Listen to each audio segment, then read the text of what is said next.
વિશ્વના સૌથી વધુ વેચાતા વિમાન એરબસ A320 ફેમિલીના હજારો વિમાનોને આ સપ્તાહના અંતે મોટા પાયે ગ્રાઉન્ડેડ કરવામાં આવી રહ્યા છે, જેના કારણે ભારત સહિત સમગ્ર વિશ્વમાં હવાઈ મુસાફરી ઉપર ગંભીર અસર પડવાની છે। તાજેતરમાં સામે આવેલા એક મોટા તકનીકી જોખમને પગલે આ નિર્ણય લેવામાં આવ્યો છે। एयरबस A320 विमान के परिवार का एक विमान जब कई हजार फीट की ऊंचाई पर था, मौसम बिल्कुल साफ था, आसमान बिल्कुल साफ था, कोई टर्बुलेंस नहीं थी,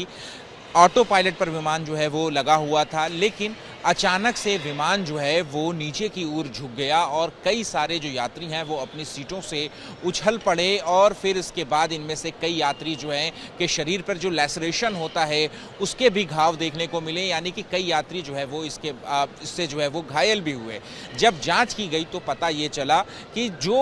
ऊंचाई पर जब इंटेंस सोलर रेडिएशन यानी कि जो सूर्य की किरणें होती हैं वो बहुत ज़्यादा तीव्र होती हैं, तो उसकी वजह से जो एयरबस 320 का जो सॉफ्टवेयर है उसमें जो है वो कुछ तकनीकी खामियां आ गई, जिसके बाद जो है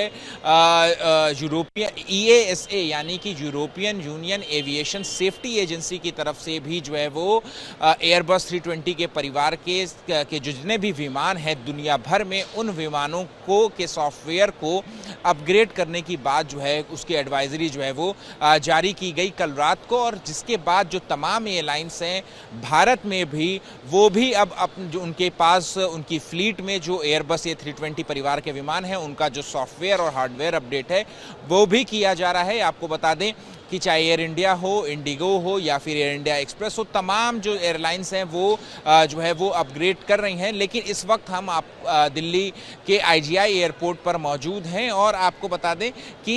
जो इसका असर जो है वो अभी फ़िलहाल तो यहाँ पर नहीं देखने को मिल रहा है, क्योंकि जो मॉर्निंग की फ़्लाइट्स हैं, जो सुबह की फ़्लाइट्स हैं वो तो ज़्यादातर अपने टाइम पर हैं, लेकिन ऐसी उम्मीद की जा रही है कि अगर सॉफ्टवेयर अपग्रेड करने में अगर वक्त लगता है तो फिर दोपहर या दोपहर के बाद की जो फ्लाइट्स हैं उनमें जो है वो देरी ज़रूर हो सकती है। हालांकि एयर इंडिया की तरफ से ये साफ कर दिया गया है कि उसके 40% से ज़्यादा विमानों में जो सॉफ्टवेयर अपडेट की जो प्रक्रिया है वो पूरी कर ली गई है। और साथ ही एयर इंडिया की तरफ से ये भी कहा गया है कि कोई फ्लाइट कैंसिलेशन जो है वो नहीं हुआ है। हालांकि फ्लाइट में रीशेड्यूलिंग जो है वो ज़रूर हो सकती है। आपको बता दें कि जब विमान उड़ता है तो जो बहुत ऊंचाई पर जो तेज़ जो सोलर रेडिएशन होता है वो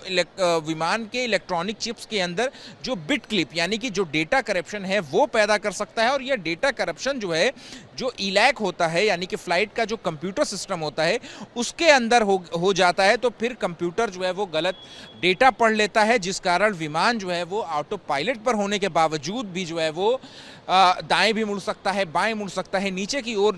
झुक सकता है। यानी कि सोलर रेडिएशन जो है वो फ्लाइट कंट्रोल कंप्यूटर को जो है वो गुमराह कर सकता है। यही वजह रही है कि ये जो एडवाइजरी है वो जारी की गई है। और आपको बता दें कि दिल्ली एयरपोर्ट पर 7 से ज़्यादा जो विमान हैं उनको ग्राउंड किया गया है। वहीं मुंबई एयरपोर्ट की बात करें तो 26 विमानों को ग्राउंड किया गया है। इसी तरीके से कोलकाता, हैदराबाद में भी जो एयरबस A320 के जो परिवार के जो विमान हैं उनको जो है ग्राउंड किया गया है। और इस सॉफ्टवेयर अपडेट में जैसा कि माना जा रहा है कि 2 से 3 घंटे का जो समय है वो जो है वो